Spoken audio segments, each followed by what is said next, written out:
Hola, buenas tardes a todos. Mi nombre es Lisbeth Gómez. Soy miembro del Consejo Directivo del Colegio Mexicano de Licenciados en Traducción e Interpretación por el bienio 2021 a 2023. Les doy la más cordial bienvenida a la sesión número 3 de la jornada número 4 de la segunda edición del Congreso Internacional Semana de la Traducción. El día de hoy tengo el placer de presentar a nuestra siguiente ponente, que es Irma Reyes Morán. Ella es licenciada en traducción, maestra en educación, es perito traductora en el nivel local por el Tribunal Superior de Justicia de la Ciudad de México y también es perito traductora y perito intérprete en el nivel federal por el Consejo de la Judicatura y es perita traductora por el Tribunal Federal de Justicia Administrativa. Cabe mencionar que es presidenta fundadora y consejera emérita de nuestro amado colegio. Ella unió esfuerzos con docentes que nos han marcado a toda una generación de traductores e intérpretes. Y bueno, es docente universitaria en materias como inglés jurídico, traducción jurídica.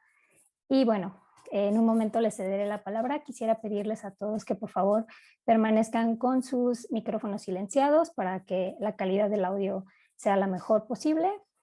Y en el transcurso de la sesión pueden escribir todas sus preguntas o dudas en la caja de chat para que posteriormente al término de su disertación la maestra nos pueda dar las respuestas. Muchas gracias y sin más que agregar, te cedo la palabra, Irma. Muchísimas gracias, Liz, querida Liz. Y pues extender el agradecimiento a nuestra increíble presidenta, Isel Galindo, a todo el consejo y especialmente a los organizadores de este, como siempre, fabuloso congreso. Solo los que hemos intentado emprender cualquier tipo de acción individual o colectiva, sabemos lo que implica en tiempo, en esfuerzo, en recursos, porque incluso sabemos que dejamos de hacer pues traducción, ¿no? Para estar aquí, para estar acá, para hacer la investigación, a quienes hacen investigación, nuestros increíbles ponentes, no me he perdido prácticamente ninguna, y bueno, quiero hacer extensivo este agradecimiento y que también pues lo hagan llegar ustedes como consejo. Gracias por supuesto a todos y cada uno de los asistentes el día de hoy. Sabemos que formarnos es una parte importantísima de nuestra carrera, de nuestra profesión, que nos demanda tanto. Es una profesión muy celosa, muy exigente en términos de que tenemos que estar actualizándonos todo el tiempo, porque afortunadamente o no, es una profesión relativamente joven, especialmente en estos países que requiere que todo el tiempo está saliendo nueva teoría y que al final se está formando, ¿no? Esta es una profesión que se está haciendo sobre la marcha. Y de ahí quienes nos acompañaron ayer, pues compartirán conmigo quizá esta percepción. Estamos atajando las nuevas, incluso los contratiempos a medida que vamos avanzando y queremos darle forma a la profesión de traductor y por supuesto al nombramiento de perito traductor y lo que un día será el traductor certificado.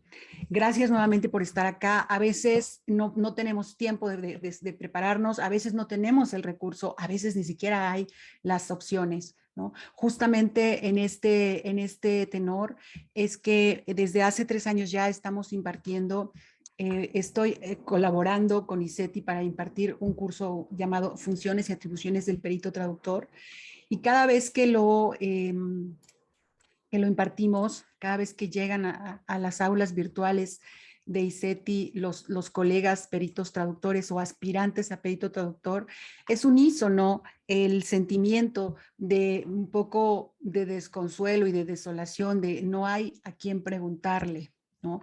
Ayer lo tratábamos un poquito y decíamos justamente eso, que no hay a quién acercarse, que cuando nos hacen o nos nombran como peritos, no tenemos más a quién acercarnos. El tribunal actualmente, los tribunales estatales, la judicatura o el propio de justicia administrativa simplemente nos nombra y eso es todo, no hay más, salvo algunos estados que ya están haciendo también una labor importante preparando, ¿no? Induciendo, dando una pequeña inducción o formando, aunque sea de manera muy somera, a sus peritos, como el caso de Nuevo León, como Querétaro, salvo estos estados en el interior de la República y en la propia Ciudad de México, no hay ninguna inducción.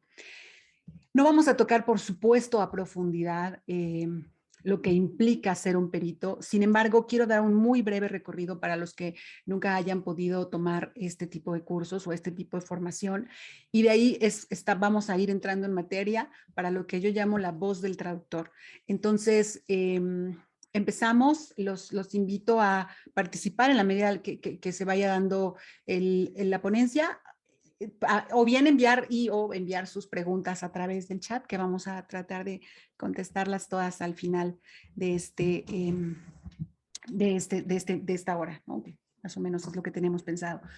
Y bueno, pues vamos por el principio, ¿no? Un poco, ya les hablamos de mí, entonces no es el tema más importante.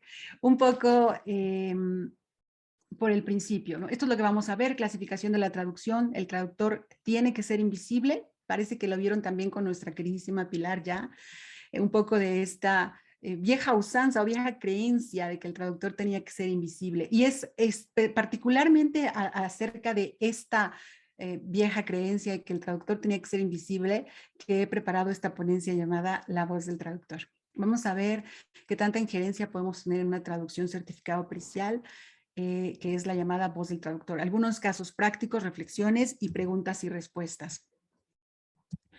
La clasificación del traductor, la vimos también ayer, de manera muy simple. Hay diferentes formas de clasificar una ciencia, una materia.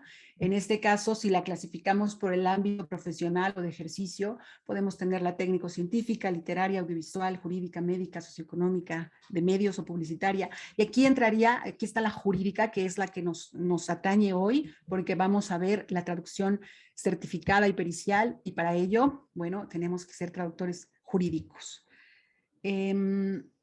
Las diferenciaciones fundamentales. La traducción jurídica es la traducción que se hace de textos o documentos relacionados con el derecho, nada más. No es certificada per se, puede hacerse traducción jurídica sin que sea certificada o pericial. Después tenemos la traducción oficial o pública, como se le conoce en los países más avanzados en materia de traductorado público o de peritos o de colegios. Y nosotros en México le llamaríamos traducción certificada. También se llama jurada, juramentada en otras jurisdicciones. Esta es la traducción que tiene carácter de validez oficial, por llamarlo de alguna manera. Es la traducción que es válida para las dependencias, por ejemplo, gubernamentales, que nos piden una traducción oficial. Bueno, sería esta, ¿no? ¿Quién la hace en México? La traducción certificada la hacemos los peritos. Sin embargo, no está reglamentada en ningún cuerpo legal, ni a nivel local, ni a nivel federal. Vamos a ver un poquito más hoy de eso. Y después tenemos la traducción pericial o judicial, que es la traducción que se hace para auxiliar al Poder Judicial en la impartición de justicia. Es la función inherente a la autorización como perito traductor en México. Es decir, los tribunales nos nombran como peritos para que los auxiliemos mediante dictámenes periciales a impartir justicia, ya sea haciendo una traducción per se o un análisis de un caso. Entonces, ahora, ¿qué pasa en México entonces? En México no teníamos un colegio de traductores, ya existe el primer colegio de traductores, el CEMELTI, nuestro anfitrión de este congreso, y hasta antes de su existencia o de su creación no había un mecanismo para nombrar a los traductores certificados. Por lo tanto, por uso de costumbre es que los traductores peritos ejercíamos esa función o ejercemos esa función certificada.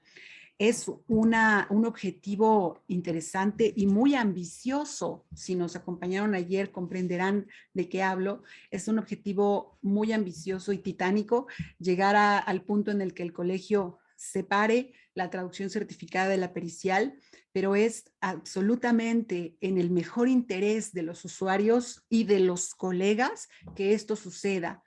De tal suerte que los peritos solo serían peritos cuando quieren auxiliar y pueden auxiliar y tienen la capacidad para auxiliar al poder, al poder judicial. Perdón. Y no serían peritos, no se postularían para ser peritos en el Poder Judicial si no tuvieran la capacidad y no quisieran entrar a este mundo de los peritos, sino que tienen el interés y la formación y la capacidad para hacer traducción certificada, entiéndase documentos de, por ejemplo, naturaleza fiscal, académica, del registro civil. Entonces, perdón, en este caso, si esa separación se logra, ya no tendríamos peritos que no están formados y que no les interesa tampoco ir a los juzgados, a los tribunales, sino que serían certificados y solamente nos postularíamos para peritos aquellos colegas que naturalmente queremos hacer esa labor de auxiliar al Poder Judicial. Hoy no hay el mecanismo aún, no es una tarea sencilla, pero si trabajamos todos juntos, si nos agremiamos más y más al colegio, es algo que puede ser realidad. Lo planteo en todos mis cursos, en todas las ediciones de funciones del perito traductor, y a todo el mundo emociona. Porque imaginen un mundo, un país en el que no tendrían que hacer una prueba, en el caso de los estados donde se aplica una prueba de traducción, una prueba sumamente complicada, ¿no? Y tener que ir a juzgados y hacer todo y que te tardaran 8 meses en pagar el juzgado, tus honorarios, tu arancel, y que no lo puedes fijar porque ya está prefijado, sino que si quieres hacer traducción certificada, hubiera otro mecanismo mucho más corto y más claro para que lo hicieras, y solamente nos postularíamos a los tribunales con todo lo que implica, los que estamos listos para ello, que implica muchas otras cosas de forma y de fondo. Implica, por ejemplo, que el cargo de perito traductor no es como un trabajo adicional, como muchos colegas lo ven en México. No es un negocito adicional. El cargo o el nombramiento de perito traductor es algo muy, muy superior y muy noble, y requiere y tiene el carácter equivalente a un cargo público. Por eso es que los peritos traductores no nos podemos negar a actuar cuando nos llama el juez o cuando nos llaman para un juicio.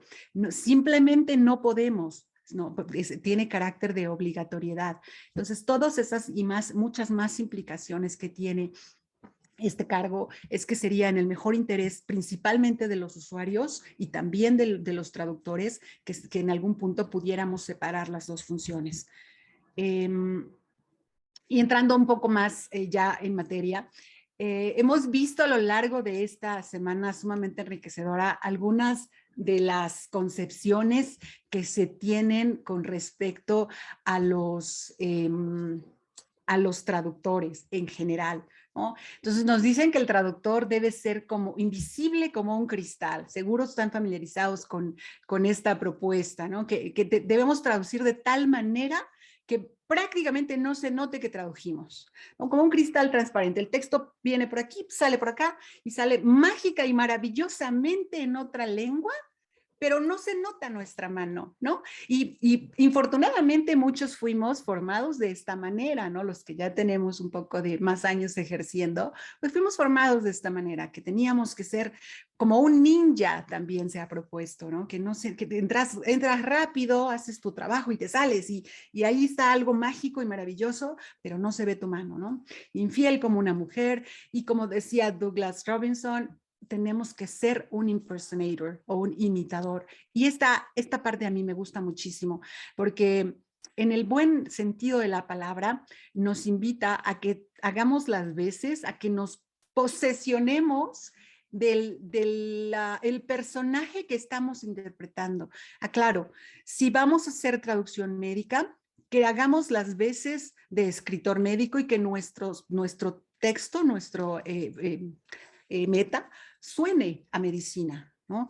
Y lo mismo pasa con la traducción jurídica. Nuestro texto tiene que leerse como un texto escrito por un jurista.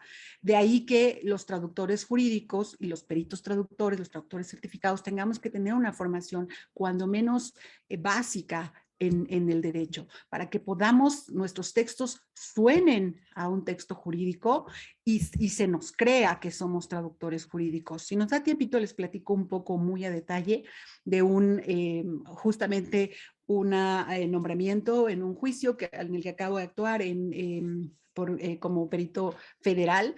Y en tu forma de hablar de traducción, en tu forma de expresarte como traductor profesional, puede estar incluso, puede radicar la diferencia entre que tu dictamen sea aceptado por encima del perito de la contraparte.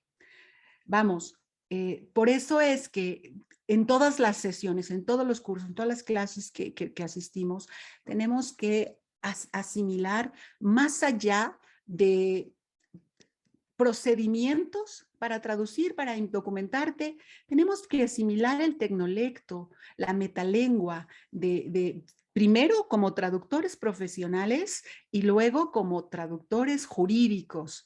Entonces, y una vez más, si hablamos con nuestros clientes abogados, pues tenemos que sonar como que sabemos, porque deberíamos saber de lo que estamos hablando cuando traducimos jurídica, porque esto no es un descubrimiento del hilo negro, pero no se puede traducir lo que no se comprende. Entonces, en teoría, estamos entendiendo todo lo que nuestro texto jurídico dice. De otra manera, no podemos y no deberíamos jamás intentar traducirlo. Por tanto, entonces, hacer las veces, ¿no? Imitar, ¿no? Ponerte en el papel de traductor jurídico o de cualquier especialidad que tengas, podría pensarse, mi propuesta es un poco una obligación, y si no es una obligación, debería ser una aspiración. Seguimos entonces. El traductor tiene que ser invisible. Ya expresé mi postura, pero quisiera invitarlos a, si existe alguien en este foro que considere que esto sigue siendo una verdad universal. No tengo a nadie. Ok, entonces estamos todos de acuerdo.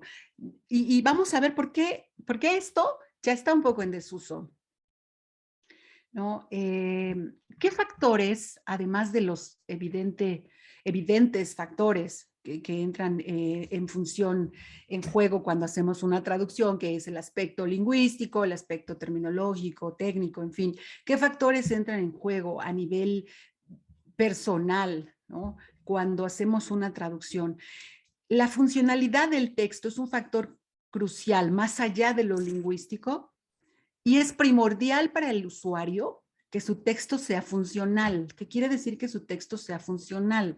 Que cumpla con la función para la que fue expedido o preparado el texto origen.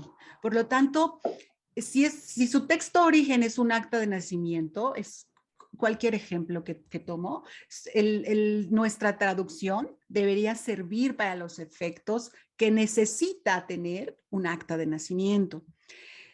Con base a esta reflexión, entonces, es que nosotros vamos a tomar las decisiones léxicas y no léxicas, lingüísticas, terminológicas, traductológicas, y también de forma que vamos a darle a nuestra traducción, ¿no? Entonces, el texto debería ser funcional. Y esto lo digo porque seguro nos ha pasado que entregamos una traducción y por ahí el cliente nos la devuelve porque no se la aceptaron, porque muchísimos factores, pero alguno de ellos incluso pudiera ser la forma, ¿no? Entonces, la traducción tiene que ser funcional. Después, otro factor que no siempre tenemos en mente, porque acuérdense que el traductor era invisible. Entonces, la certeza jurídica, para nuestra certeza, nuestra seguridad cuando estamos traduciendo, es primordial también nosotros. ¿Cuál es más importante? Yo diría que las dos tienen exactamente la misma importancia. Entonces, al mismo tiempo que no logramos un texto completamente funcional, tenemos que cuidar que estamos a salvo, que estamos seguros. Ayer veíamos también que en Perú, para que seas traductor certificado público o perito traductor, tienes que contar con una fianza. En México no, sin embargo, sería una muy buena práctica de los tribunales que nos nombran ahora que nos pidieran una fianza o una póliza de riesgo profesional, ¿no? Porque no estamos para nada exentos. Imagínate una traducción que por ahí tienes un error, porque vamos, somos humanos. Y entonces, por alguna razón, la transacción no sé, que no queda bien y entonces, pues tu cliente te tiene que demandar por daños y perjuicios, ¿no? Entonces tendrías que tener una póliza de RC para que pudieras hacerte tu defensa.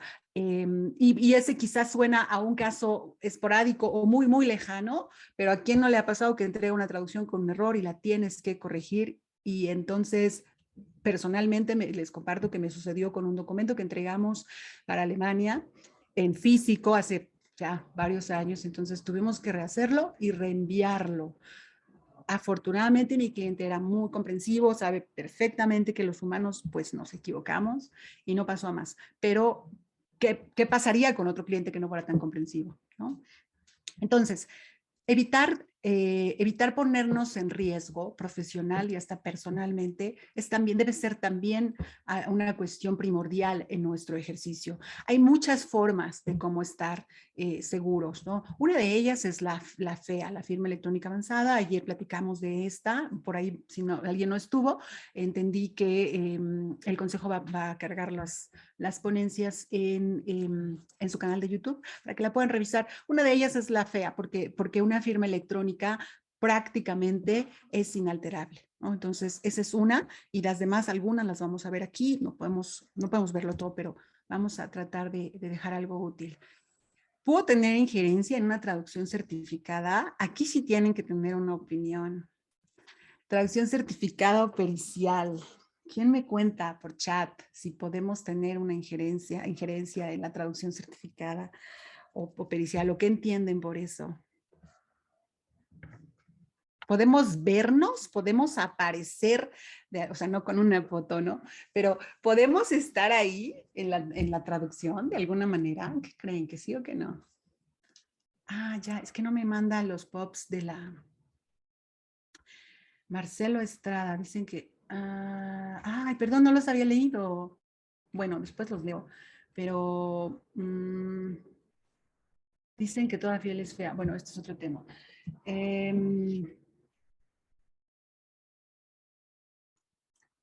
Ok, y México en este momento es Adonai.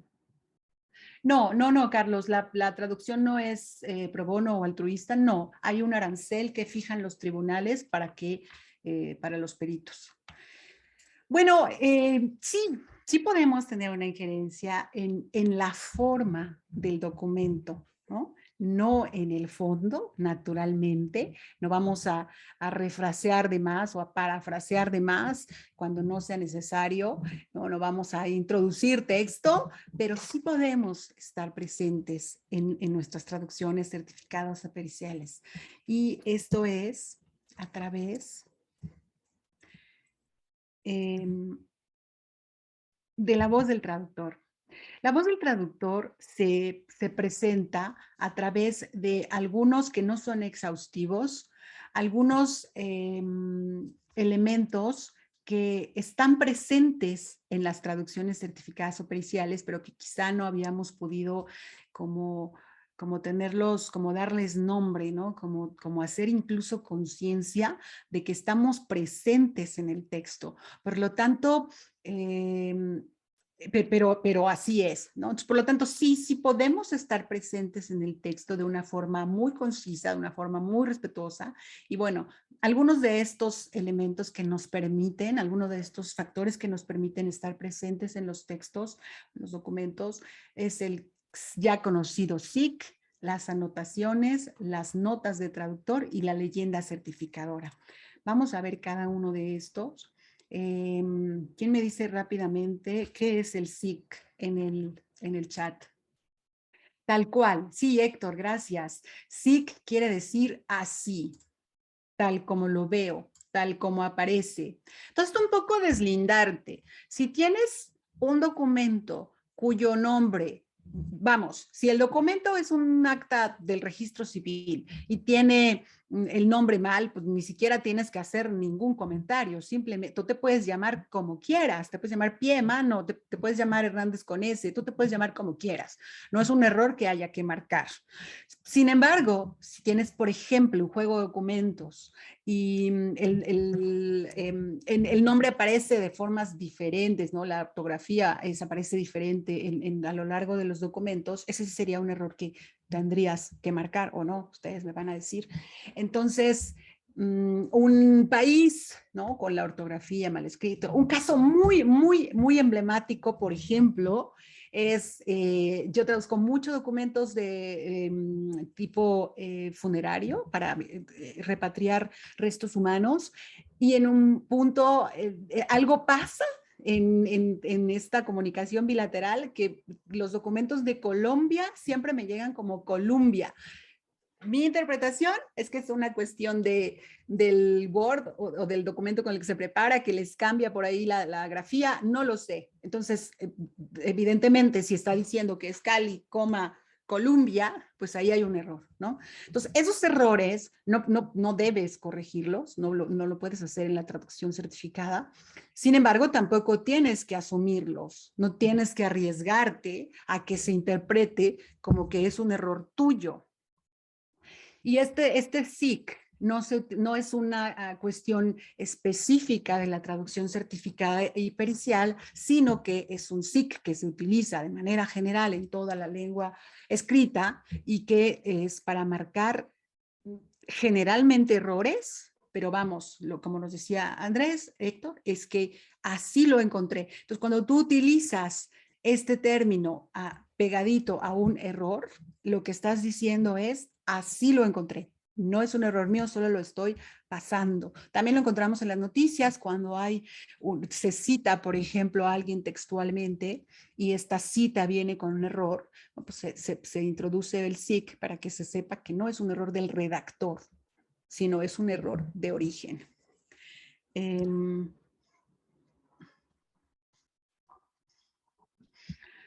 Anotaciones y notas del traductor. Voy a quitar este cosito de aquí porque me está estorbando.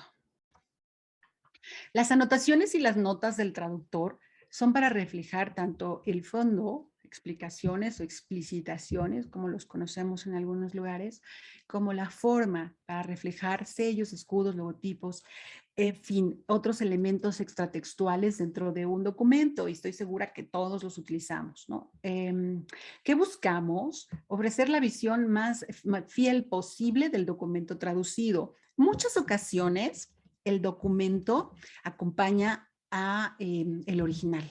Y como hermosamente ayer vimos en Perú y en Argentina, normalmente las traducciones vienen como en la entrega electrónica, vienen como en una especie de matrushka, ¿no? Entonces viene la traducción original, la postilla, y si después viene una traducción, y si viene, en fin. Entonces, pero no es el caso necesariamente de México. Por ahora, vamos, les decía, estamos formándonos, ¿no?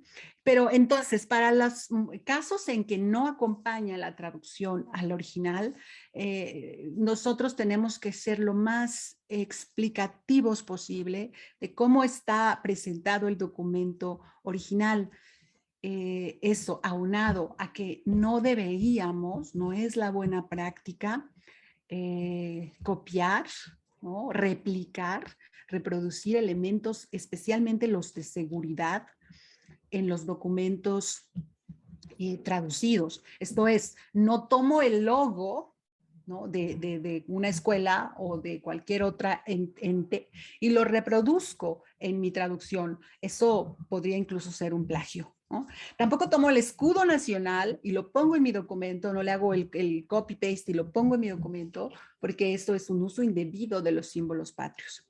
Y por supuesto que no voy a tomar la firma, ya sea autógrafo o electrónica, de un documento y hacerle un copy-paste y ponerla en mi texto como si fuera una calcomanía. Por supuesto que no. Entonces, como esto no lo puedo hacer, tengo entonces las anotaciones, que son las indicaciones cortitas dentro de mi documento de estos elementos extratextuales. Por eso es que tenemos en una traducción certificada o pericial, hay quien utiliza una forma más larga que otra, sugerimos que sea lo más conciso posible, pero por eso tenemos en un documento que describimos. Aparece un escudo a la izquierda, aparece el logo de la empresa, aparece el lema de la institución, en fin, firma o firmado. Y además también ahí hemos evolucionando, ¿no? Solíamos decir hace muchos años, para describir las firmas autógrafas, solíamos decir firma ilegible. Después nos corregimos, la firma no es ilegible, a menos que no se pueda leer. Y entonces es una firma autógrafa u hológrafa, como le dicen en otros países también. Ahora, con esta boom de la digitalización o de los gobiernos digitales, ya ni siquiera es firma autógrafa porque no estamos seguros que sea una firma de puño y letra, sino que quizá es una firma que se inserta en el documento como una plantilla. Entonces, por eso ahora basta que digamos firma o firmado. Pero bueno, son esas anotaciones las que vamos utilizando en nuestro texto para describir aquellos elementos que son extratextuales.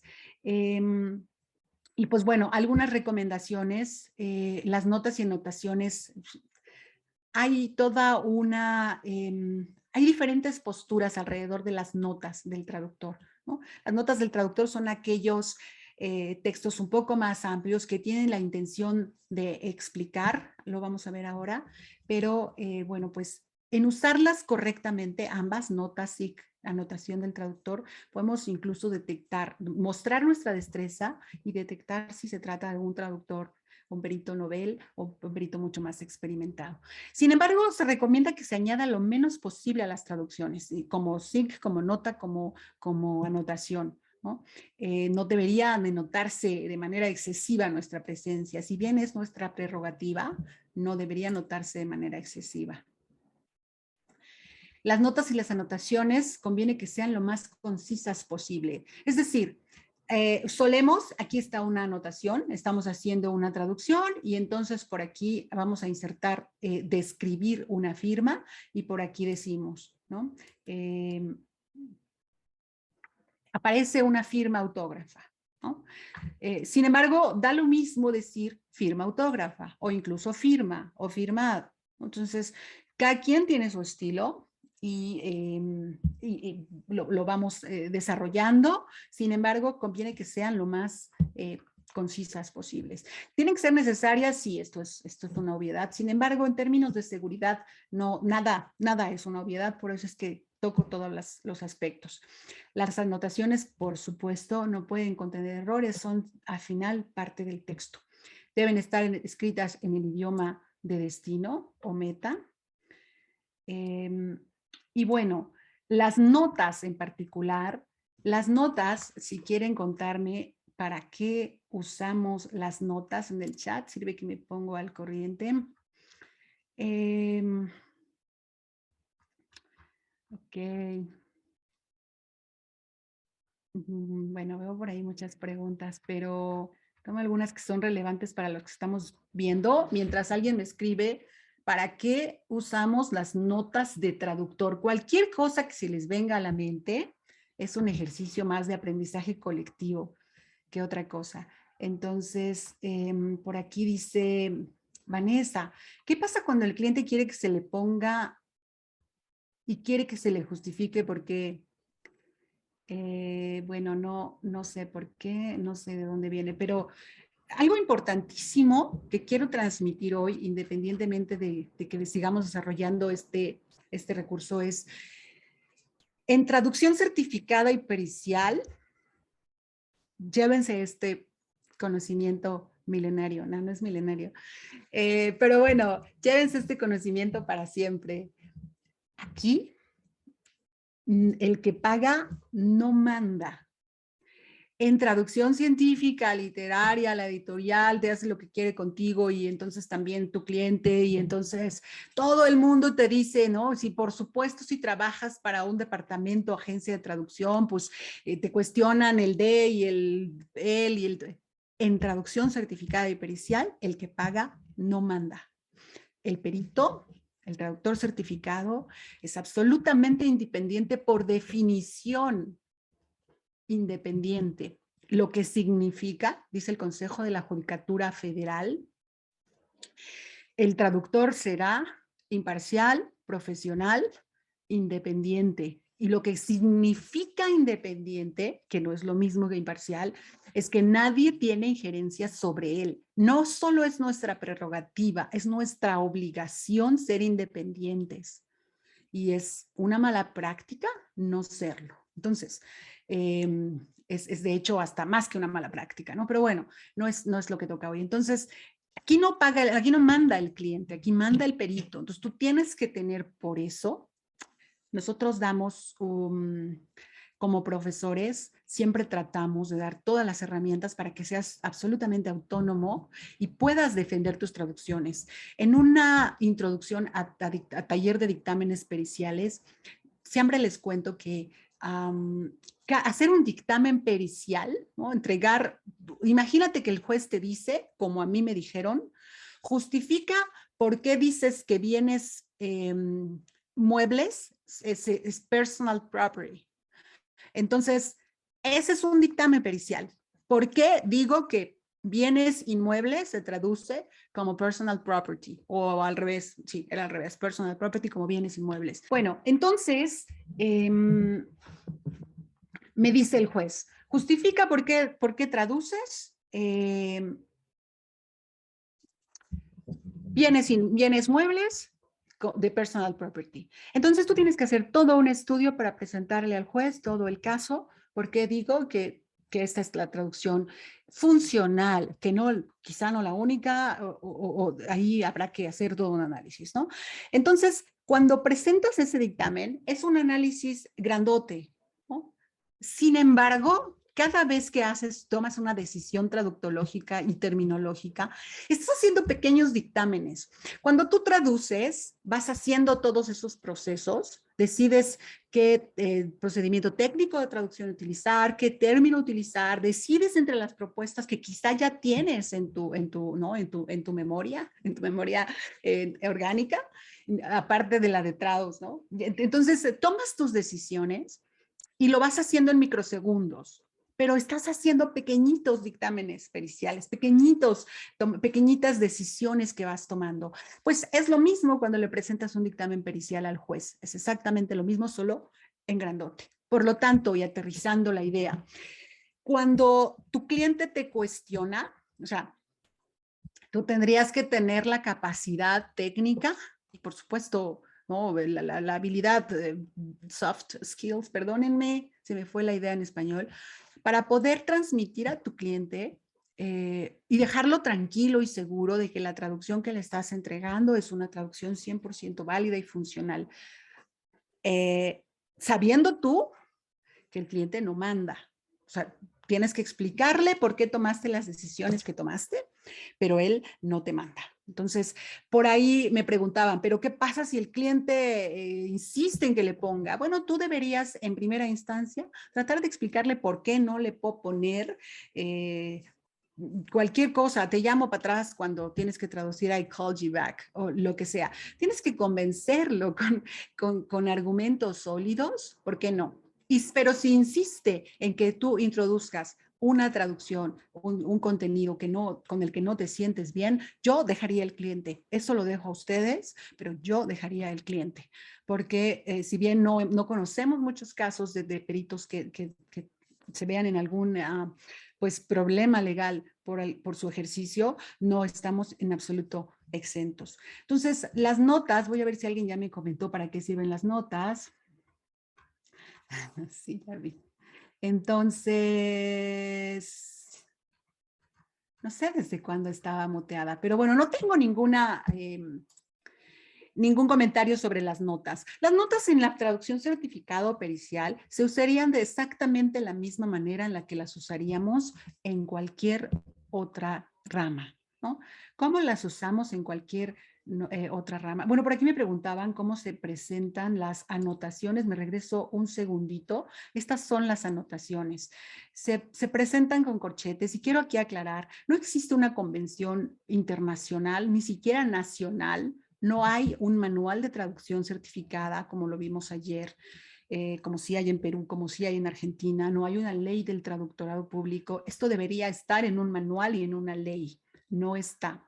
Sin embargo, se toman las referencias, o sugerimos que se tomen las referencias de otro tipo de traducción, porque es el estándar en la literatura, ¿no? Entonces, para introducir una voz en off, como me gusta verlo y como sugiero que lo vean en nuestra traducción, pues sugerimos que se utilice un corchete, el texto en corchetes, porque en el resto de la literatura, un corchete significa una voz en off o una voz del narrador, si están todos de acuerdo conmigo.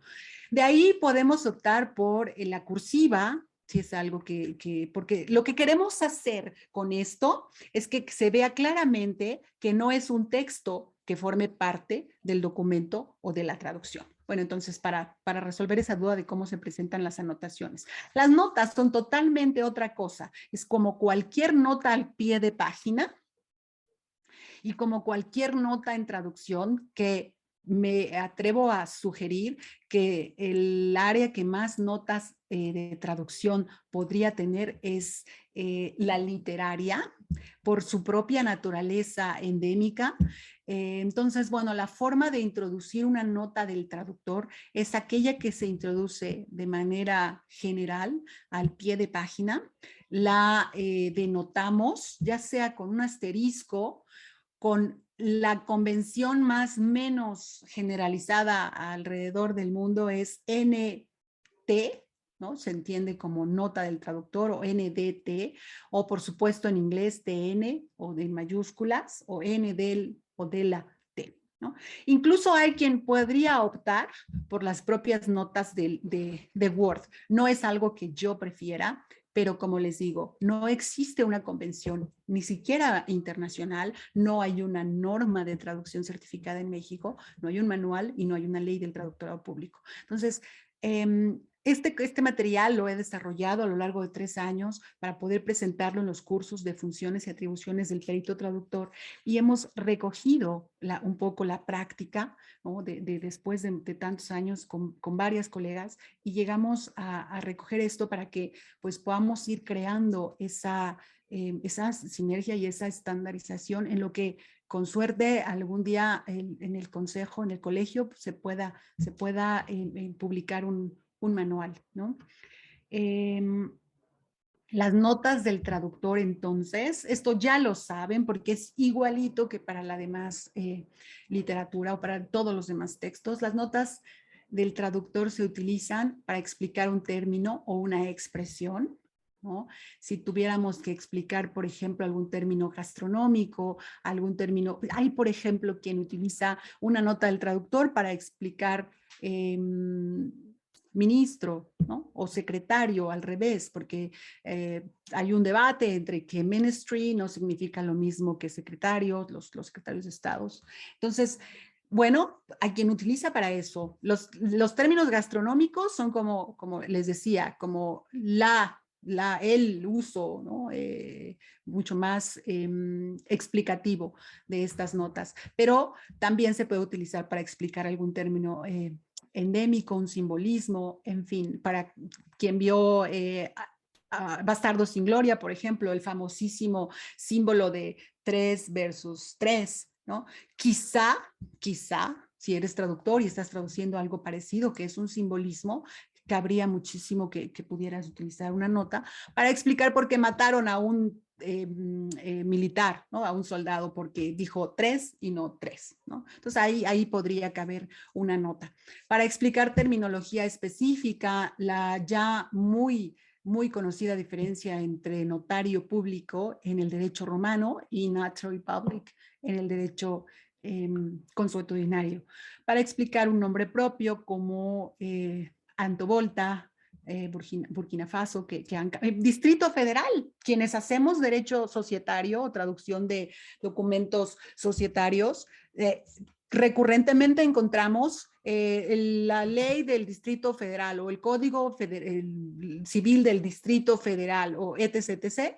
Y ahora es Ciudad de México, ¿no? Entonces ahí cabe quizá una nota, o yo uso una anotación en el mismo texto, dice Distrito Federal, pues lo paso como Federal District y utilizo un corchete para explicar now Mexico City, ¿no? Entonces, puede ser incluso una nota. Para explicar una denominación, la Bella Ayosa, la Ciudad Condal, un refrán chivo expiatorio, pues me parece que este ya tiene traducción, ¿no? Para explicar argot, para explicar una sigla, hay quien utiliza nota, por ejemplo, para explicar CURP o CRIP, quien hace mucho de documentos del registro civil. Para explicar una alusión a un hecho histórico, por ejemplo, si estás haciendo una traducción inversa, por ejemplo, y en el texto de pronto el autor está diciendo sí, porque no queremos que se repita acteal. No sé cómo traducirías eso, pero en lo que como lo traduzcas, tendrías que explicar a qué se refiere con este acontecimiento trágico histórico mexicano. Entonces, ahí aplicaría una nota. ¿Cómo la uso? En el texto que estoy haciendo, en la expresión, junto a la expresión o palabra o término o frase que quiero aclarar o explicar, introduzco NT como superíndice y hasta abajo la explicación correspondiente.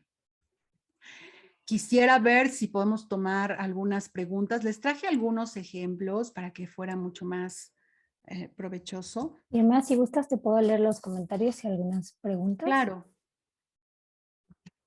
Por supuesto. Muy bien. Bueno, sobre lo que comentabas de que la figura del traductor debe ser como ninja o invisible, te comenta Carlos Baeza que ese es como quizá un cambio de paradigma, ya que siempre aquí en Tabasco nos expresaron que debe ser invisible. También Héctor Andrés dice que mientras más invisible sea la labor del traductor, mejor será la traducción.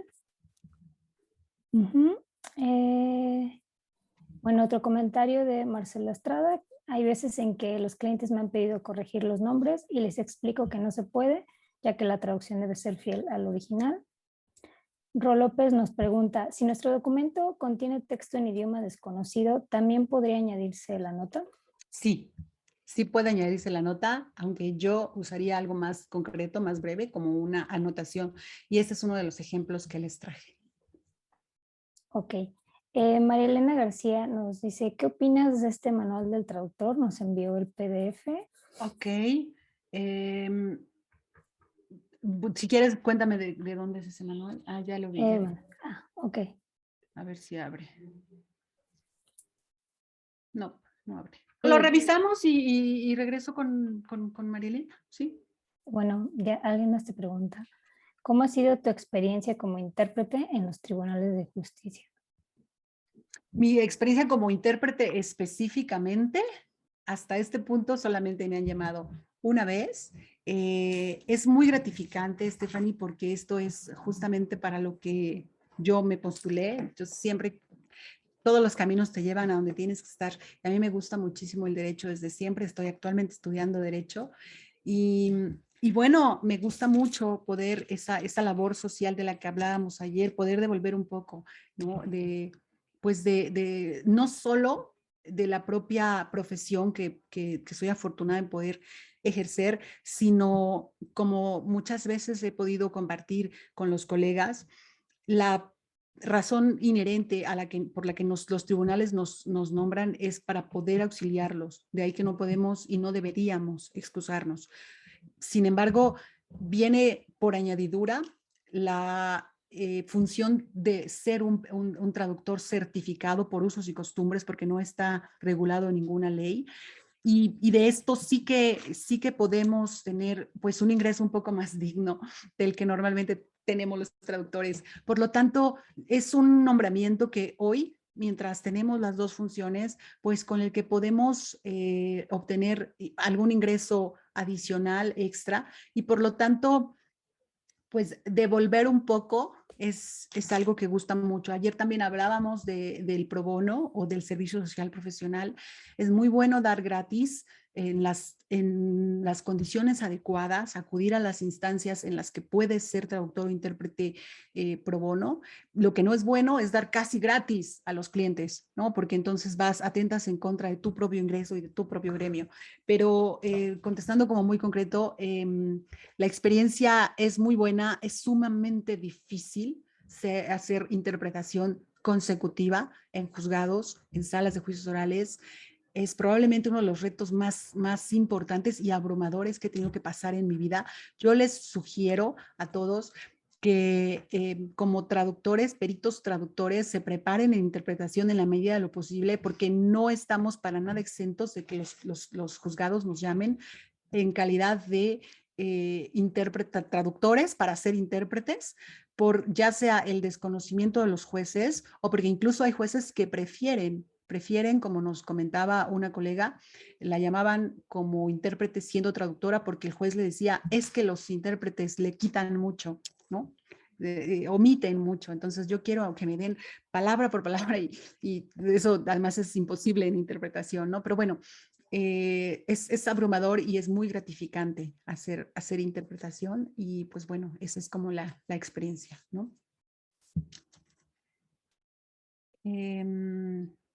Quería retomar un poco, sí, me decían que debe ser invisible.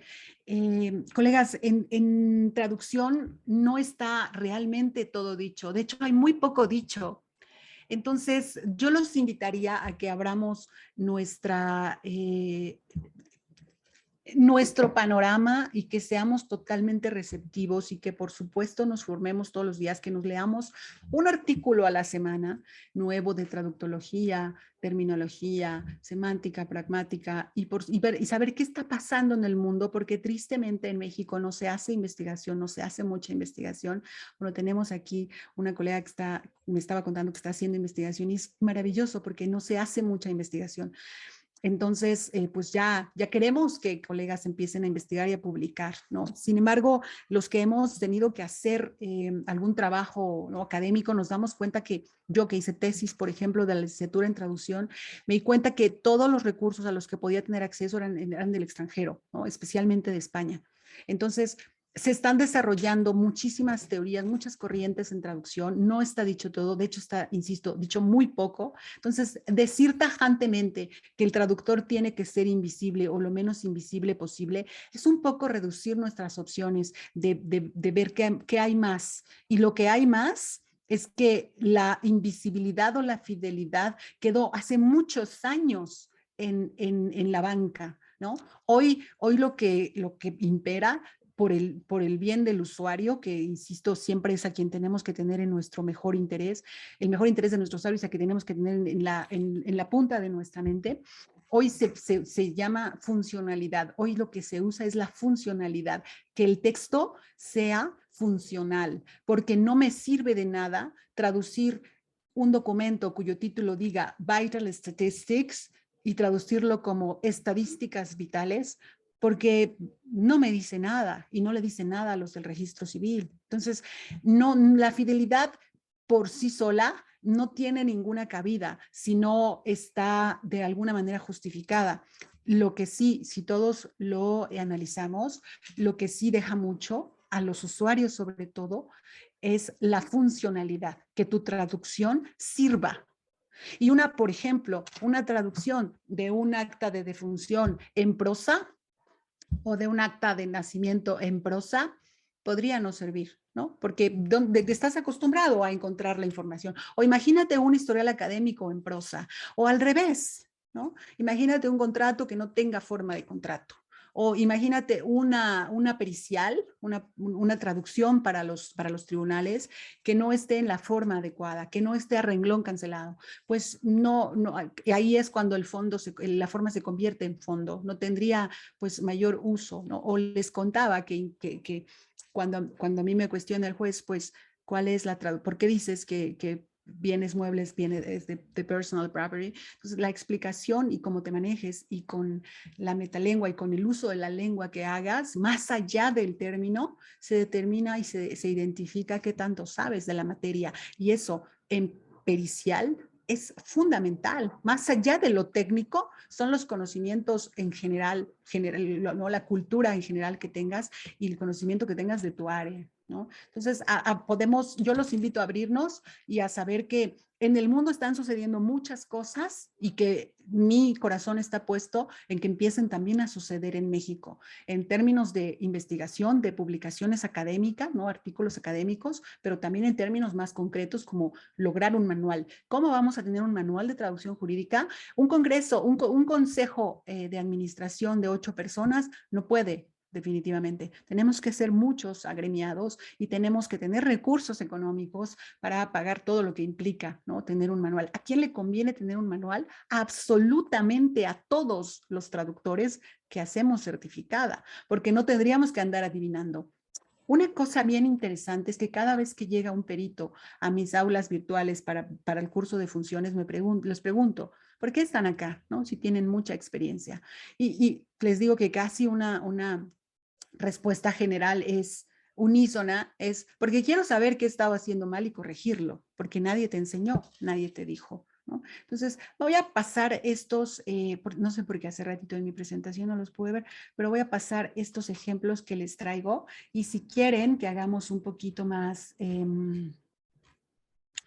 que hagamos esto un poquito más dinámico, los invito a que participen en el chat, ¿no? Les tengo estos ejemplos muy concretos de cuándo podríamos utilizar una nota, un SIC, una anotación, ¿no? Fíjense aquí, esto es una carta que se escribió a mano, todos estos ejemplos que traigo son ejemplos reales, de casos reales.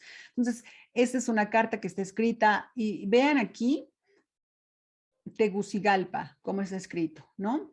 Después seguimos leyendo un poco, tenemos, evidentemente el nombre lo cambié, ¿no? Y tenemos por acá que tienen algunos errores, pues, ortográficos y entonces, bueno, esta es una carta, es para una solicitud de asilo en Estados Unidos, que tuve que hacer la traducción al inglés. No sé, a ver, cuéntenme en el chat, ¿ustedes usarían aquí algún recurso como SIC, nota, anotación, ya sea para explicar que Tegucigalpa no se escribe así, para explicar que el texto contiene muchos errores ortográficos o incluso gramaticales? Bueno, esto ya es, ¿alguien haría uso de algún SIC? Los leo. Por acá tenemos un certificado de registro, lo que parece ser un certificado de registro, y tenemos textos por aquí que son verdaderamente ilegibles. Recuerdan que hace rato decíamos, no podemos poner firma ilegible, porque la firma, si está legible, como esta firma no sería una firma elegible. Es perfectamente legible, es una firma, la estoy viendo. Entonces, pero acá tenemos a la derecha textos que sí están ilegibles completamente, incluso aquí abajito el note también está totalmente ilegible, ¿no? Entonces aquí también podemos utilizar un mecanismo para decir texto ilegible, ¿no? Los leo en el chat. Dice SIC y notas así, texto a mano, sí, una nota del traductor, aclarar que está escrito a mano y con errores gramaticales ortográficos, nos dice Fernanda.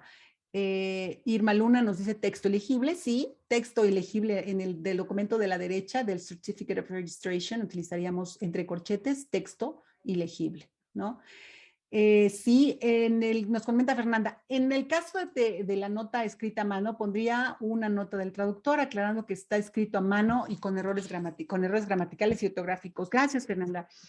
En este caso específico, una vez más, saber que todo depende del contexto y que no hay verdades absolutas, no en traducción y no en traducción certificada y pericial.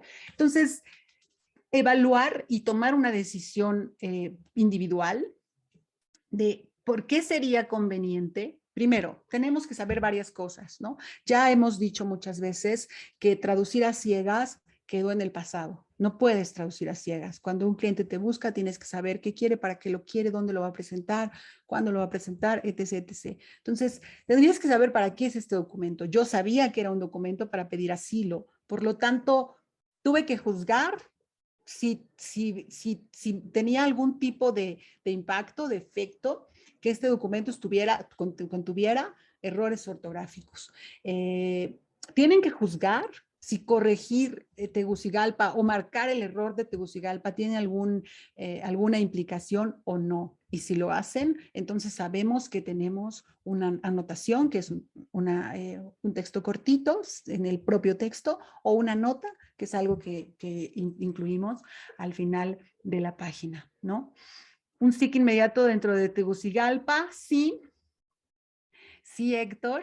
Y una nota para indicar cuál es la forma correcta de escribirlo. Claro, Héctor, eso es lo que podrías hacer y tendrías que preguntarte, ¿qué pasaría si lo dejas así? ¿Y qué pasaría si lo corriges? Es decir, ¿cuántas posibles interpretaciones habría de Tegucigalpa? ¿Con qué se podría confundir? ¿Qué pasaría si se lo corriges? Entonces, eso que por supuesto debería estar en un manual, por eso les decía qué padrísimo que pudiéramos tener un manual, ¿no? Y pudiéramos con certeza referir ese manual cada vez que entregáramos una traducción y alguien nos cuestionase, o incluso que alguien nos denunciase porque entregamos una mala traducción o nos demandara. Entonces, estaría genial. Y bueno, sí, ambos son recursos de los que puedes echar mano, ¿no?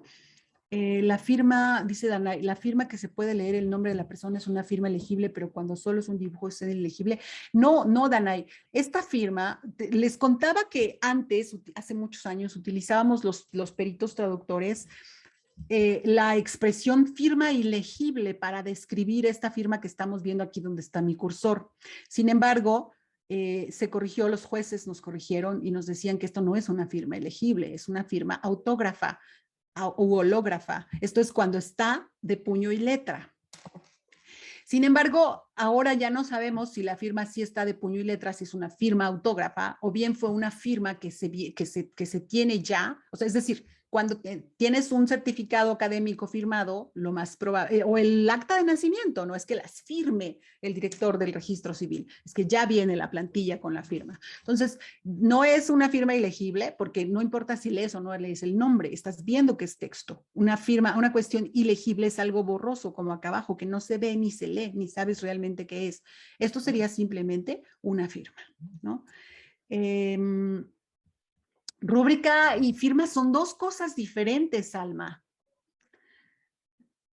De lo contrario, solo una firma. Sí, claro. Y también hay texto ilegible, dice Marcelo. Sí, Alma, la rúbrica es otra cosa. Erika, ¿puedes dar información para los cursos? Por supuesto, Erika, los cursos los impartimos, yo colaboro con ICETI, los puedes seguir. Exacto, nos comentan también que hay firmas que son como garabatos. Sí, claro, o sea, independientemente de si la firma se lee o no se lee, es una firma, punto. No tienes que ponerle invisible, o sea, no va. Y rúbricas son dos cosas diferentes. Entiendo que rúbrica es una firma corta. Entonces, hay una expresión para firma en inglés y una expresión para rúbrica, como seguramente todos sabemos. Por lo tanto, también hay un curso que da nuestra queridísima Fernanda Salazar, para quienes la conocen y quienes no, pues se los recomiendo totalmente. Cuesta, no sé, creo que 300 pesitos. Se llama documentoscopía. Es maravilloso, porque te va llevando de la mano de cómo puedes justamente llamar a estos elementos extratextuales y elementos de seguridad, que el kinegrama, que las líneas, que, en fin, eso es también muy, muy valioso. Acérquense al ICETI. Y el CEMELTI ICETI tiene una colaboración con CEMELTI para expedir certificados, constancias de estos cursos, ¿no? Bueno, dejamos aquí y vamos a algo que me gusta mucho tocarlo, ¿no?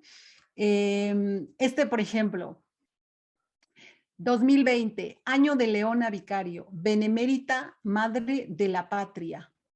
Regálenme una traducción en el chat. Es al final de un documento cualquiera, emitido por cualquier gobierno local, estatal o federal de México, encontramos estas leyendas, ¿sí o no? Entonces, a ver, los leo. Irma, ya me arruinaste. No, muchas gracias. Es correcto. Yo he visto a lo largo de mi vida profesional y docente también, cómo como pues muchos, yo de estudiante, ¿no? Todos nosotros de estudiantes, ¿no? Estabas ahí, pues sí, a ver, por mi raza hablará el espíritu, tengo que sacar la mejor frase traducida, ok, by my race, my spirit shall talk, o algo así que se les ocurra. Entonces, bueno, no es necesario. La noticia que les traigo hoy, que los lemas, por su naturaleza personalísima, endémica y muy, con mucha carga cultural, no es necesario que los traduzcamos, ¿no? Porque por varias razones. Porque no tiene ninguna implicación ni injerencia en el texto, ¿no? O sea, es nada, podría ser ahí cualquier cosa, pero bueno, resulta que es una frase, que para alguien tiene significado y que probablemente traducirla, por muy habilidoso que seas en la transcreación, te puede quedar bien, pero no es ya el lema, ¿no? Ya no es el lema que estábamos viendo originalmente. Entonces, por la razón de que no incide en el texto, no es necesario que lo traduzcas y además porque es totalmente endémico. Entonces, basta que pongas en tu traducción entre corchetes lema o motto, como decían sabiamente en el chat, lema o motto de la dependencia o de la universidad. Si, por ejemplo, estás traduciendo el de casa abierta al tiempo, es que imagínate la traducción de casa abierta al tiempo. O sea, si en español dice poco, ¿no? Entonces, imagínatelo en inglés, ¿no? Y bueno, pues puedes ponerle, pero es que yo he visto muchas cosas, ¿no? Muchas propuestas que son hasta simpáticas. Pero el trasfondo es que el traductor le invierte mucho tiempo a eso, porque claro, transcrear no es nada sencillo y finalmente ni siquiera tenía ninguna utilidad. Ahora, ¿por qué insisto en que tenemos que ver cada documento por su función, ¿no? Por su contexto y absolutamente todos los factores que rodean una traducción? Porque yo estoy diciendo que esto no tiene ninguna incidencia en el texto. Pero ¿qué tal si el juez, qué tal si el juicio, estoy diciendo una barbaridad, pero ¿qué tal si el juicio es porque yo entendí que la carta era, no sé, que el lema de la escuela decía que era casa abierta al tiempo y yo asumí que puedo tomar 30 años para terminar la carrera y ahora resulta que la universidad me está diciendo que es poco. Entonces, vamos, es un ejemplo, no es una hipérbole, pero quiero dar a entender mi punto. Si el centro, ¿no? De la traducción o para el propósito de la traducción, ¿no? Es ese, entonces claro que tiene todo que ver. Un ejemplo más, si tu cliente, si no es una traducción, por ejemplo, certificada pericial, porque en la pericial y certificada nadie te manda, nadie te puede decir ni que pongas una coma, pero suponte que es una traducción simple y tu cliente o la agencia, si trabajas para una agencia, te dice que quiere que le pongas lo que ahí dice. O sea, te lo pide, ¿no? Oye, ayúdeme a traducir porque yo quiero que... Entonces, yo sugeriría, esto es totalmente una sugerencia, o lo que yo haría es, una vez más, abrir un corchete y decir traducción de cortesía, ¿no? Que literalmente dice esto, ¿no? No me pondría artística, porque pues no da la vida y además tampoco tiene mucho sentido, y incluiría una traducción pues de cortesía o lo más... ahí sí, literal que se pudiera, o incluso con sugerencias del cliente o de la agencia, ¿no? De mi supervisor, en términos de traducción simple. Vamos con el siguiente. Los estados de cuenta. Los estados de cuenta son documentos que muy frecuentemente nos piden traducir. Y yo les voy a hacer una pregunta a todos. Acuérdense que no hay respuestas malas, chicos. Entonces, ustedes suéltense. Cuando traduces un estado de cuenta, nada más así, traduces cada operación, el concepto de cada operación o no. Los leo.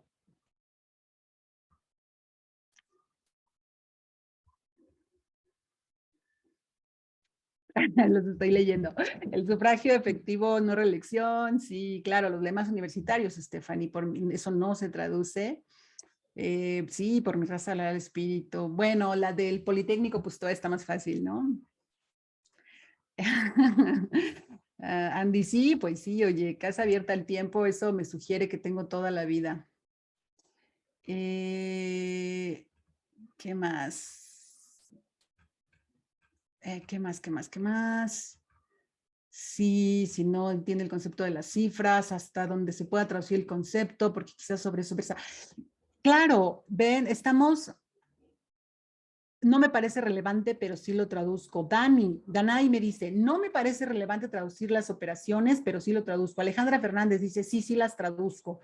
Fátima dice, sí las traduzco. Bueno, entonces yo les contesto una vez más, traducciones a ciegas a partir de hoy, nunca más, nunca más. ¿Para qué es tu traducción?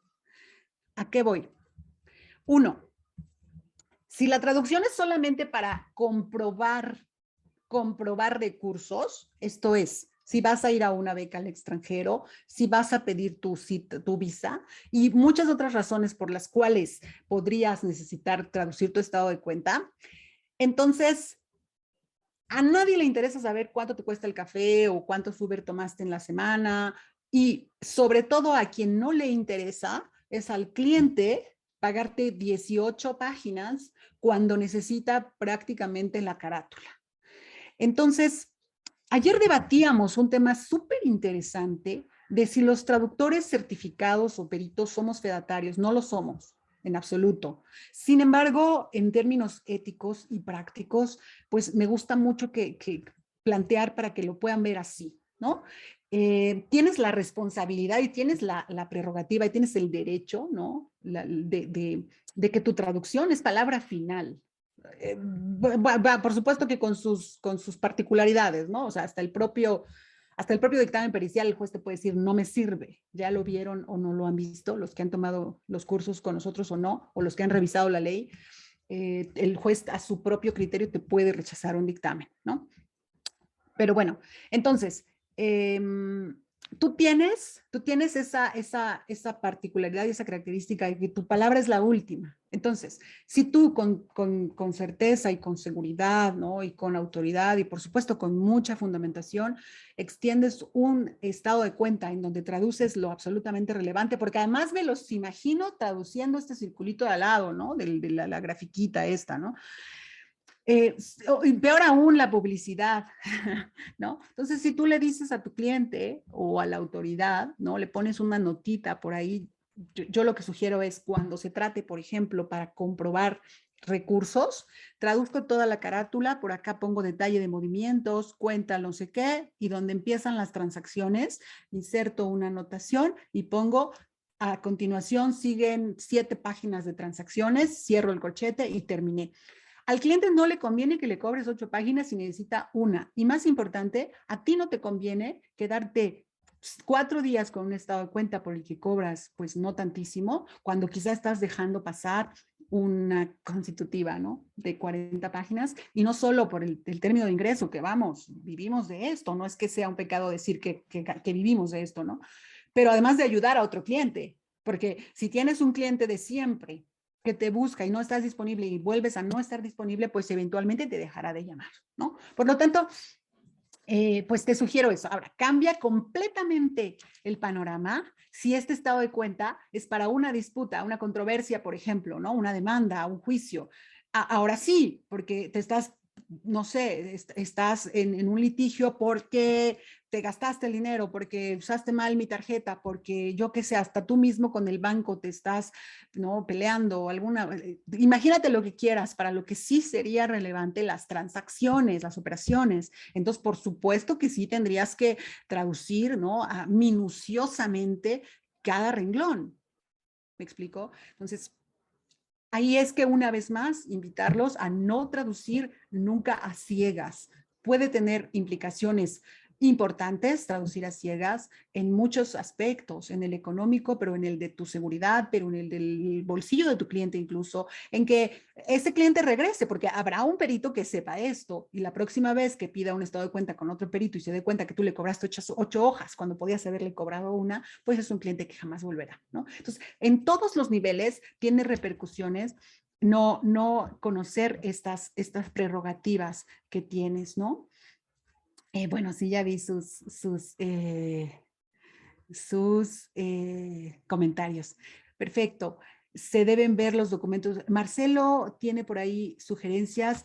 Marcelo, no está escrito nada. En la traducción lo estamos escribiendo nosotros. Entonces, vamos a ver que tener este balance entre atender ¿no? atender al usuario y darle lo mejor de nosotros al usuario técnicamente, en rapidez y en lo que se te ocurra, ¿no? Y pues bueno, Marcelo dice, no, Marcelo, efectivamente, sí es un delito. El artículo 244 dice que alterar los documentos es un delito. Sí, pero tú no estás alterando este documento, Marcelo. Estás simplemente traduciendo una sección que es relevante e importante para tu cliente. Efectivamente, no pueden alterar, no pueden cambiar cifras, no pueden cambiar datos, pero sí puede decirte un cliente, y nos han dicho muchas veces, vamos solamente a necesitar una sección del documento.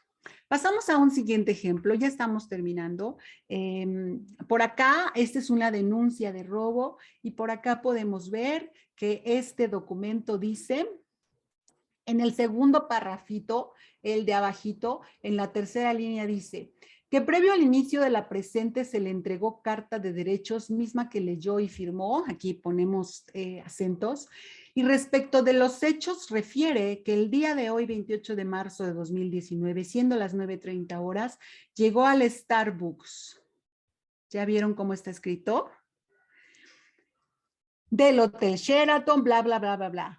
Vamos a ver aquí si utilizamos, escríbanme en el chat, si utilizamos algún recurso para el Starbucks que está escrito, por supuesto mal, ¿no?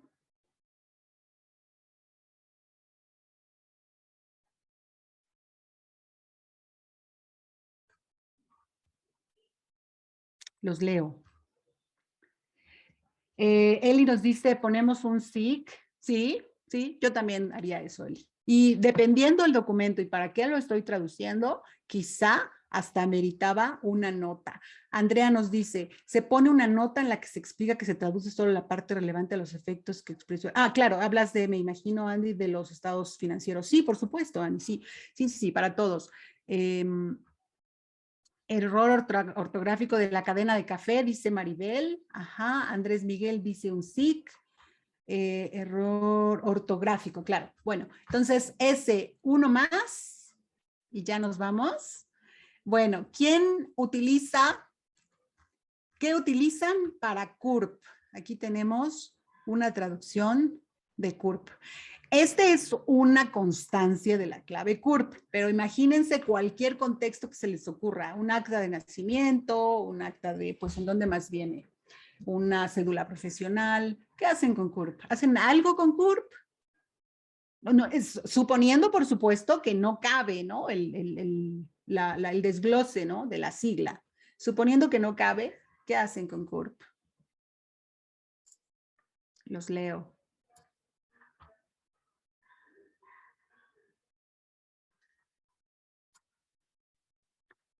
Irma Luna dice nota al pie, Telma dice CURP con nota de traductor. Sí. Paulina, nota al pie. Bueno, aquí estamos todos en lo mismo. Luego, esto nos habían preguntado, me habían preguntado a mediados de, a media plática. Una vez más, esto, vamos, partimos de la premisa de que reproducir contenidos, o sea, reproducir o copiar una firma, un elemento de seguridad, un logo, el escudo nacional, no es correcto. Entonces, ¿qué pasa con las grafías o con los textos en una lengua diferente a la combinación para la que estamos autorizados? Recuerden que en México el idioma pivote para el que nos autorizan es español y otra combinación, ¿no? No podemos hacer certificada de español, de inglés a francés, por ejemplo, incluso si dominamos las dos lenguas de manera, a nivel materno o nativo, no es posible. La autorización tiene una combinación muy específica y es español más otro en México, ¿no? Entonces, esto lo digo porque quizá tú, perito traductor, conoces perfectamente estas grafías que supongo que son, no sé, chinas, japonesas, no sé, coreanas. Pero este es como un caso extremo, pero suponte que son francés, que prácticamente todos los traductores universitarios hablamos francés, ¿no? Entonces, suponte que es francés y tú estás autorizado y estás haciendo una traducción de inglés a español. Entonces, he escuchado en muchos casos de colegas que traducen la parte de francés y la insertan y la certifican, pero no estamos autorizados para 3 o 4 o 5 lenguas, estamos autorizados para un par específico. O sea, no porque estés autorizado quiere decir que puedes firmar todas las lenguas que hablas, ¿no? Solamente puedes firmar el par para el que el tribunal te autoriza, o los pares, hay quien está autorizado para muchos pares o para varios pares de lenguas. Entonces, lo que podríamos hacer aquí, los leo, ¿qué podemos hacer con, fíjense bien, por acá dicen, están todas las grafías extrañas, bla, bla, bla, y por acá está un nombre que pareciera ser un nombre propio. Bueno, sí, porque está después de notary, ¿no? Entonces, este documento realmente está en inglés, ¿no? Y tiene caracteres o grafías adicionales. Por acá dice certificate y por acá dice to certify that the annexed notarial certificate, bla, bla, bla, bla, bla. ¿Qué hacemos con ese texto, con esas grafías que parecen ser orientales?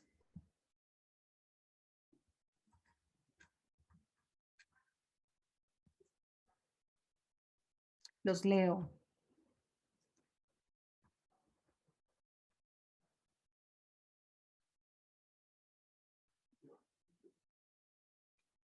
Retomo tu pregunta, Paulina, ahorita, ¿eh?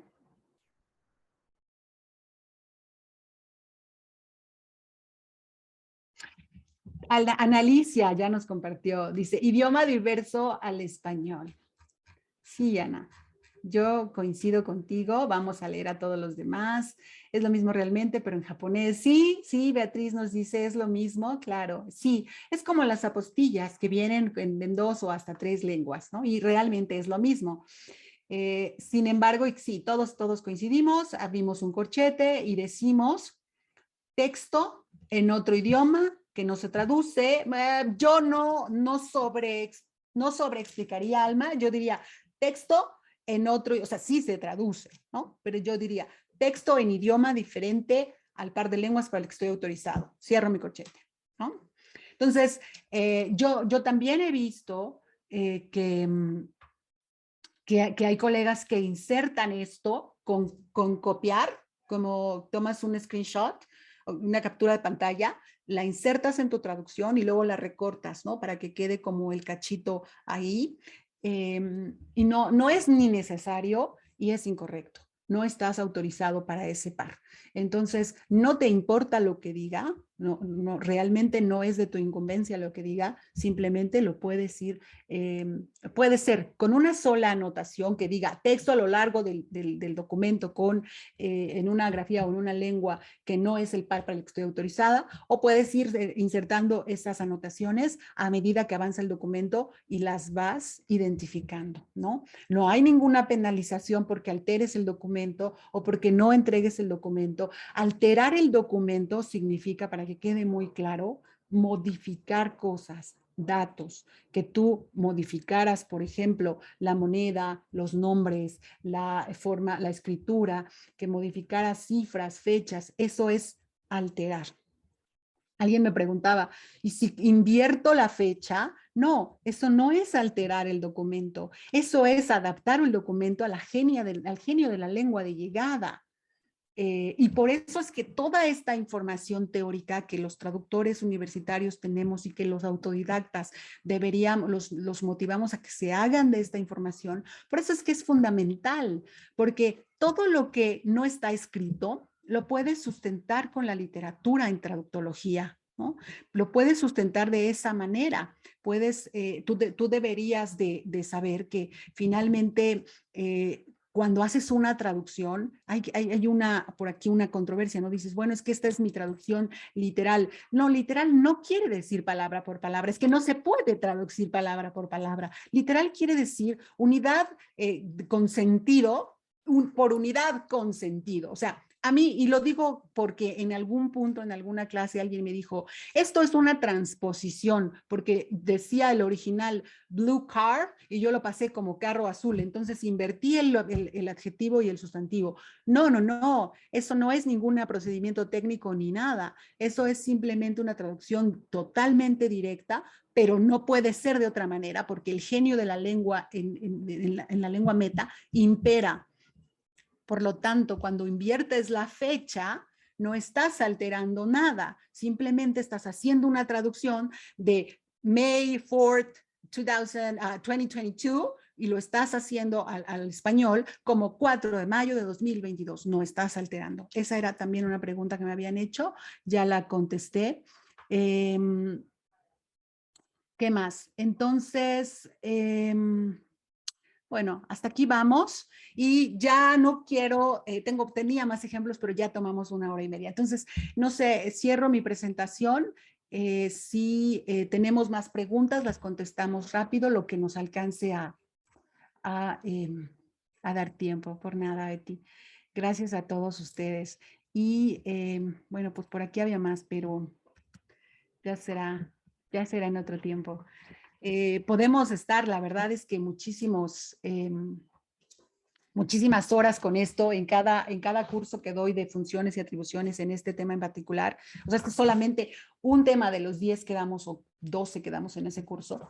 Este es solo uno de los temas y en cada uno de los temas nos pasamos casi las 2 horas porque todos tenemos ejemplos, todos tenemos ahí un poquito como de duda, ¿no? Todos hemos tenido un caso que dices, chamble, ¿qué hago, no? Es natural, es totalmente normal que nos pase eso porque no está escrito.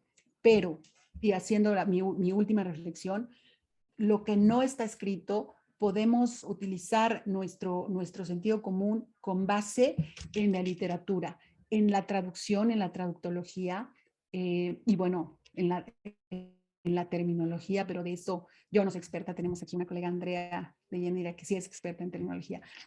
Está ahí. Entonces, por eso digo, cuando tú tienes que defender una traducción o una decisión, entonces justo tienes que recurrir a la literatura. Es que no hay otra forma de defender tus decisiones, no las puedes defender porque así lo uso, porque seguro todos hemos encontrado un colega, un jefe, peor aún, ¿no? Que cuando te corrige y le cuestionas la corrección te dices que así se ha usado siempre aquí.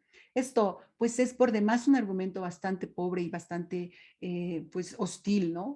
Así se hace, eso no es ningún argumento. No le puedes decir a un juez eso. Y si tú eres perito, aunque hubieras querido ser traductor certificado y por azares del destino llegaste a ser perito porque en México no hay otra opción, algún día te vas a enfrentar al juez y te va a preguntar así, en tu cara, ¿por qué tradujiste personal property por bienes muebles? Y claro que todos sabemos, es una traducción bastante cotidiana, ¿no? Pero ¿cómo le explicas? Y esa es la reflexión que les dejo, ¿no? ¿Cómo le explicas? Entonces, ser traductor, ser perito traductor es mucho más allá del saber hacer y está muy relacionado con el saber ser. Y para ser un traductor profesional tienes que estudiar, tienes que saber por qué. Y bueno, gracias, Milagros. Sí, la verdad es que he dedicado los últimos 3 años, 4 de mi vida a hacer este tipo de investigaciones del lado de colegas valiosísimas que también se han dejado aquí las muchas horas, ¿no? Tratando de poner un poco de orden, porque, pues vamos, en beneficio de todos, ¿no? Y tengo por acá también, ya no me dio tiempo de mostrarles, pero traje unas diapositivas que utilizo en el curso de funciones y atribuciones sobre obligaciones, derechos, faltas y sanciones de los peritos traductores. Efectivamente, hay 2 o 3 delitos relacionados específicamente con los peritos, los nombran los códigos mexicanos, y uno de ellos es falsas declaraciones, es alteración de documentos, y por eso es que no puedes tomar los elementos de seguridad, el escudo nacional, los logos, porque no te pertenecen, las firmas de un documento y ponerlas en tu traducción, porque ahí sí se podría pensar, ¿no? Que estás ayudando a alterar un documento o a falsificar un documento. Vamos, hay una cuestión que es el dolo y que los juristas estarán de acuerdo conmigo, es algo muy difícil de probar, sin embargo, yo no me arriesgaría. Entonces, poner elementos de otra... no lo debes hacer. Sin embargo, darle a tu cliente exactamente el servicio que necesita, eso sí lo puedes hacer y lo puedes fundamentar. Si hay más preguntas, sí, correcto, funciones y atribuciones del perito traductor lo da ICETI. A veces también, cuando estoy preparando mis clases, comparto recursos en mi LinkedIn no tanto, pero en mi Instagram, que es Perito Traductor MX. Entonces pongo ahí, cuando preparo un curso, me encanta porque además mi maestría es en educación y tecnología. Entonces, pues me vienen bastante fácil las herramientas y plataformas pedagógicas. Entonces, cada curso hago un pequeño recursito como por ahí para presentar al grupo, y me gusta mucho compartirlo en redes para que también los peritos que a veces no nos da ni el tiempo, insisto, ni el recurso, ha sido una pandemia pues durísima, entonces no nos da el recurso para prepararnos. Entonces, bueno, pues me gusta siempre que tengan, aunque sea esas pildoritas de información, ¿no? Y esto para mí es una gran oportunidad para pues compartir, ¿no? Compartir estos conocimientos, porque pues sí creo firmemente en que el conocimiento es para que se baje, ¿no? Para que sea masivo y en democratizar el conocimiento. No sé, Liz, si haya más preguntas que tomar o nos despedimos. Sí, si quieres te sintetizo porque muchas como que van hacia lo mismo. Entonces, nos pregunta Beatriz que cómo se prepara uno para convertirse en perito. En ese mismo sentido, alguien nos comentaba que es abogada trilingüe y también le interesaría convertirse en perito traductor, y nuevamente pregunta cuál es como la formación. Por supuesto, en México hoy, para ser perito traductor tienes que ser, gracias a todos por sus lindos comentarios, Andy, Beatriz, Irma, todos, muchas gracias a ustedes por su atención y por estar acá, ¿no? Para ser perito tienes que estar formado en traductología, ¿no? O sea, tienes que tener algún conocimiento de traducción. Si bien la licenciatura todavía no es tan accesible a todo el mundo, pues deberías complementar tu formación universitaria con algún tipo pues de formación autodidacta, se vale totalmente, en traductología, es decir, las teorías, lo básico de la traducción en la teoría. Experiencia traduciendo. Luego deberías formarte como traductor jurídico, es decir, tener bases de derecho y después traducir documentos jurídicos, que se engloban, este término engloba muchísimos tipos de documentos, desde los más, no digo fáciles, pero los más como que te representan un reto menor que los demás, ¿no? Como son los del registro civil, que no los académicos, porque los académicos, si alguien aquí hace académicos, sabrá que es completamente difícil. Entre todas las diferentes, ayer quien tomó Andy Beso, nos dio ayer una ponencia de Lost in Legal Translation, estuvo fabulosa, búsquenla cuando la publique el CEMELTI. Hablaba justo, yo ahí estaba medio traduciendo cuando estaba la ponencia, pero cuando empezó a hablar de las diferencias en términos de niveles educativos, no me despegué. Hablaba justamente de lo difícil que es traducir la cuestión académica, porque allá tienen BS, BA, y entonces ella decía que esos BA y BS no equivalen tal cual a una licenciatura y que el bachelor es otra cosa, y entonces ahí hacía una explicación muy linda. Entonces, pero la jurídico también, ¿por qué? Porque es parte de lo certificado, incluye documentos académicos, y luego vamos subiendo, viene lo societario, que si las asambleas y el quórum, y después los officers contra los consejeros, y entonces sigue subiendo con los contratos, que los contratos no es nada fácil, ¿no? Los que hacen contratos estarán de acuerdo conmigo. Luego viene lo procesal, ahí sí son palabras mayores, ¿no? No solo por la complejidad técnica, pero con descubrir qué quería decir el jurista que escribió una demanda, una sentencia, una jurisprudencia, no sé, el escrito de contestación de la demanda, yo qué sé, ¿no? Descubrir. Luego está la traducción legal per se, que es la traducción de estatutos, ¿no? De leyes, de códigos. Entonces, y vas subiendo, vas a derechos humanos, después vas a amparo, ¿no? Entonces, vas subiendo. Entonces, ya que dominas, porque lo tengo que decir abiertamente, ya que dominas la traducción jurídica, entonces te postulas a los tribunales estatales o federal para que te nombren perito. Con cada uno de esos tribunales estatales o federal tendrás que cumplir los requisitos que te impongan. Los requisitos varían muchísimo. La brecha es amplísima entre uno y otro estado. Los de algunos son mucho más rigurosos en cuanto a la preparación académica, otros piden incluso algún cédula profesional de traductor, otros piden que estés colegiado, otros más que tomes un curso, etc, etc. Y hay los tribunales que piden que tengas una constancia de cualquier escuela de inglés, es decir, que solo hables dos lenguas. Eso te piden algunos estados, sabiendo que como perito tendrás que en algún punto traducir un amparo, ¿no? O traducir una carta rogatoria o unos documentos de un proceso de extradición y que tendrás que ir a ratificar ante el juez. El juez te va a preguntar en tu sentadito y te va a decir el juez, aquí tradujiste que A, B, C y D, ¿por qué? Y a esas personas, pues bueno, las nombran así los tribunales. Entendemos, no hay, pues no hay, la carrera no está en todos lados, entonces se echa mano de lo que se tiene, ¿no? En otros países se le llama los traductores idóneos o peritos idóneos. Pero bueno, ese es más o menos. Entonces, en concreto, cuando quieres, para que si quieres ser perito, te acercas al tribunal de tu estado, el tribunal superior de tu estado. Ahora ya me imagino que todo está en redes y revisas los requisitos cuando sale la próxima convocatoria. En muchos casos se nos hace un examen, lo cual queremos en el CEMELTI, estamos empujando en el CEMELTI para que sea un estándar nacional, que todos los tribunales de todos los estados hagan un examen a los peritos. Insisto, hoy, si logramos y crecemos y el CEMELTI se consolida y crece y se hace muy, muy fuerte, podemos llegar al punto de Perú y de Argentina, en donde separamos las funciones para que el certificado solo haga cosas administrativas y el perito pues se quede con la mayor chamba que finalmente pues es para lo que nos postulamos, ¿no? No sé si tengas alguna otra pregunta, Alice. La última quizá, porque todas hablan de estas partes de documentos que son como muy de formato que no podemos mover, que ya estuvimos viendo.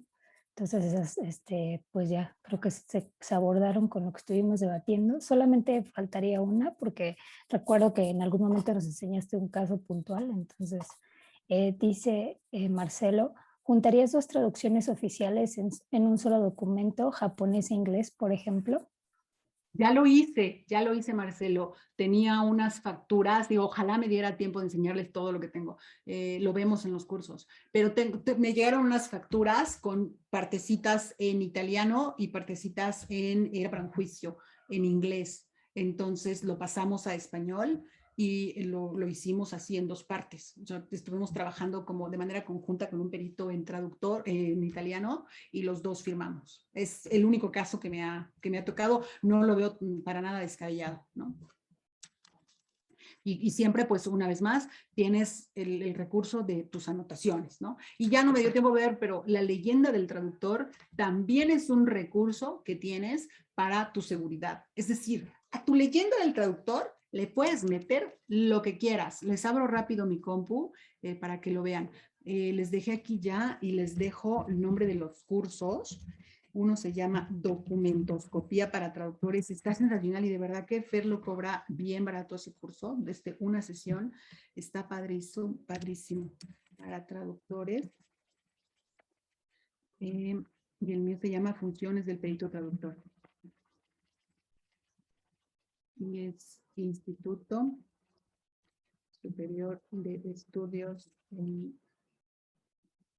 Traducción e Interpretación. Y les comparto rápidamente para enseñarles, ¿qué les iba a enseñar? La leyenda, ahí voy.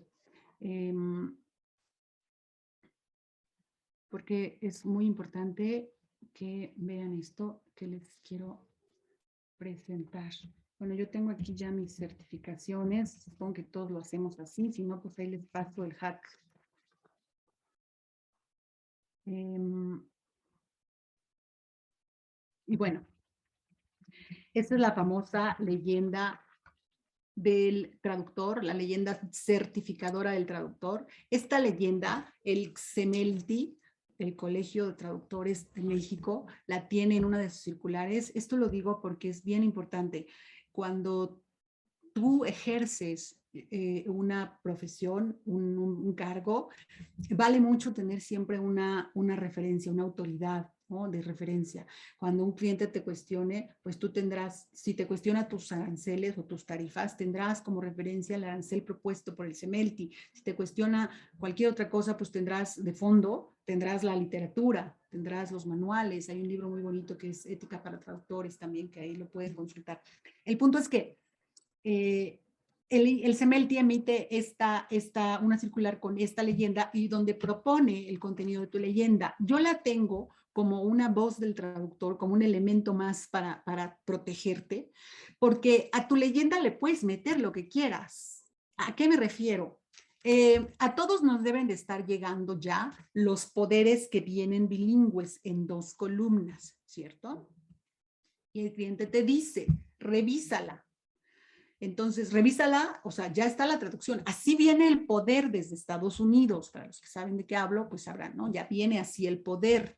Entonces, no es como que tú tomes eso y después lo traduzcas, lo conviertas en un documento de una sola columna o un documento en prosa como solemos tener, sino que ya está así y lo que necesita de ti es el cliente o el despacho jurídico, es que tú certifiques que esa traducción que hicieron en el consulado de Estados Unidos, ¿no? Para un connacional que tiene asuntos, ¿no? Pues de naturaleza pues, jurídica, legal que resolver en México, lo que necesitan de ti es que certifiques que esa es una traducción correcta.